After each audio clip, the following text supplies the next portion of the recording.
Hy Mark vra dat julle net julle aanhangsels vir ons hier bring asseblief hier agter.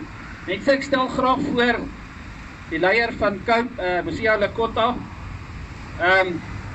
Die Lekota het gewys dat hy omgee en dat hy uitgesproke is teen plaasmoorde en teen hierdie grondonteieningsekspedisie van die ANC en so aan. Ek stel hom graag voor en dan sê vir hom baie dankie dat hy in sy besige tyd ook hierso vir ons kan toespreek. Baie welkom meneer Lekota.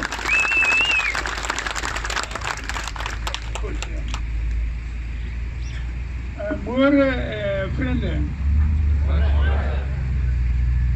Soos almal, ek sal moet in Engels praat om seker te maak dat die almal kan verstaan wat aan die gang hier is. The first point I'd like to make is that when we met at Odessa, we agreed that the problems of our country can only be solved, one, when there is peace among the people of our country. Second, when there is stability in the country, so that we don't destroy the infrastructure and the business, the economy, and all of that, that makes for better life of the people of South Africa. I want to underline that today. In a stable South Africa, we drafted the Constitution conscious of the fact that there were problems, there were all kinds of mistakes that had been committed in history. But we could commit all of the leaders of our people to work on those problems in a peaceful and stable South Africa, systematically to solve them. Yes. However, time has moved on, and it is now quite clear that a fair number of those who are in the ruling structures of our country have forgotten, have abandoned the road we agreed on. Yes. It is therefore important that we make our choices very clear.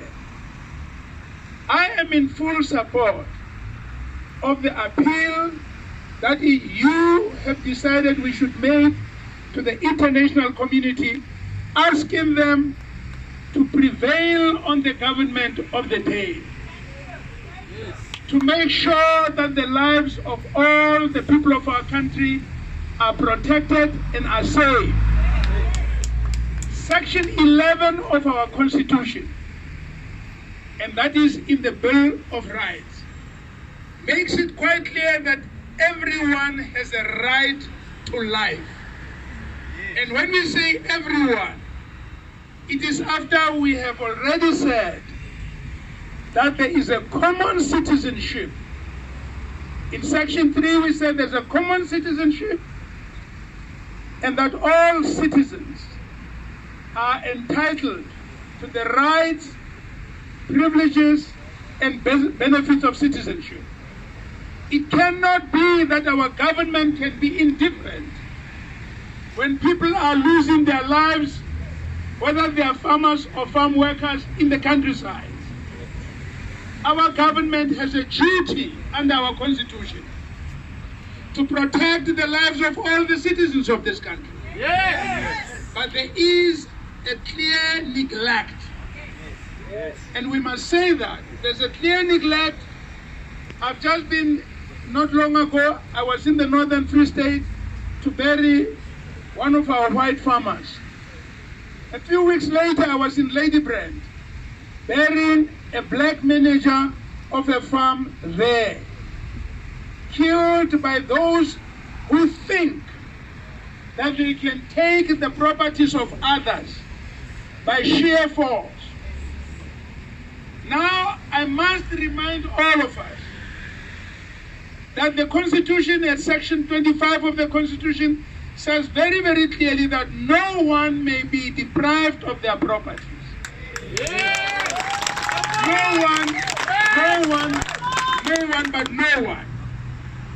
I am, however, also conscious of the fact that the present president of this country took the oath of office, swearing allegiance to the Constitution on a Thursday afternoon. The following evening, on a Friday, in his State of the Nation address, the present president indicated that he will be taking property of others and handing it to our people. Whereupon I asked him, who is our people? Who is our people? Yes. And who is not our people? Yes. Wie is ons mense? Wie is nie ons mense nie in Suid-Afrika van vandag, aangezien die grondwet? Yes. Ik ben nooit die antwoord, tot vandaag nog niet op die antwoord. It does explain the hypocrisy of the current leadership of our country, which is now determined, having stolen all the money of the people from the state-owned enterprises, Yes. from Eskom, from the South African Airways, from all of these, Telkom and all of that. Having stolen all of that money, they are now eyeing the commercial farms of our country. They think that by amending the Constitution, they can then go and take the properties of other individuals. We are not going to leave this issue here. The right to property is enshrined in the living documents of the United Nations of the world. Yes. And South Africa is a member of the United Nations of the world, and we appeal to the international community to hold South Africa to the dictates and the provisions of those documents of the United Nations, which demand of us to respect the right to property of any individual that's legitimate in that. Yes. There is simply no need whatsoever to amend the Constitution. President Mandela went to Sharpeville to sign, signing it with the endorsement of the late Oliver Tambo, who had led our people even in exile in the United Nations, in all international fora, promising that when we get our democracy and our freedom here, we will ensure that all the citizens of our country, irrespective of color, standing, and all of that, will enjoy the same right. We demand that the international community must support us in driving for that society that is enshrined in our Constitution. This morning, as I stand here, I want to remind all and sundry, when we and I went to jail, I had, among other things, met the late Reverend Bears Nodie, who had said he would not accept apartheid because it treated black and white differently. He had been kicked out of his church, hy het 'n verstoteling geword in sy gemeenskap. Maar hy het besluit, hy gaan nie terugtrek. Hy het aangegaan totdat ons by die demokrasie uitgekom. Maar binne sy tronk, ek het die Vrystaat se seun daar ontmoet, Bram Fischer, who had said, as long as we treat others wrong and different from our own, we will not fail to find that there will be individuals who will rise up and say no to what is wrong. Bram was then serving life sentence here in the Pretoria prison, where I was on trial with others. I took a decision then that if one Free State son who comes from the white community can stand up and say, we are not right in treating these, our brothers and sisters who are darker in complexion. When and if the time shall come that we also must defend those who are, by the way, in the minority in our society, I will not forget that Bram and Bears and so many others who came from the white community said no to apartheid. And today I want to say it again. There is no minorities, there's no majorities in this country. We are all South Africans first. Thank you. All of us are South Africans first.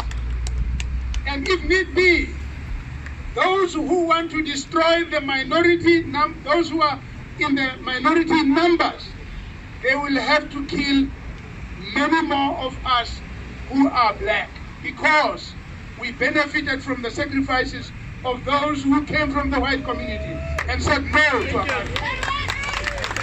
I must congratulate you.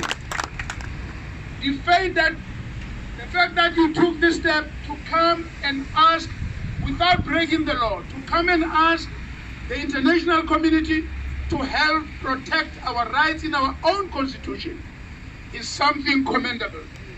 Yes. And please, we must continue to insist that the constitution of our country is the only right example route to follow to bring peace to South Africa and prosperity for generations to come. Please, you must not lose hope. You must not agree to leave your own country. Your rights are here. The graves of your great-great-parents are here. The future of your children and grandchildren is here. Just as my own children, their only future is in this country. We gave that right, we cemented it in the Constitution. Don't go away. And we must tell our brothers and sisters who have left, no, they must come back. They must come back to this country. This is where they belong. This is where their rights are. We will change this country for the better. All we need to do is to vote in this group of men and women in government. Vote them out and vote in men and women who will stand for the rights of all of us. Unite us as one. Because South Africa belongs to all who live in it. United in our diversity. And thank you for the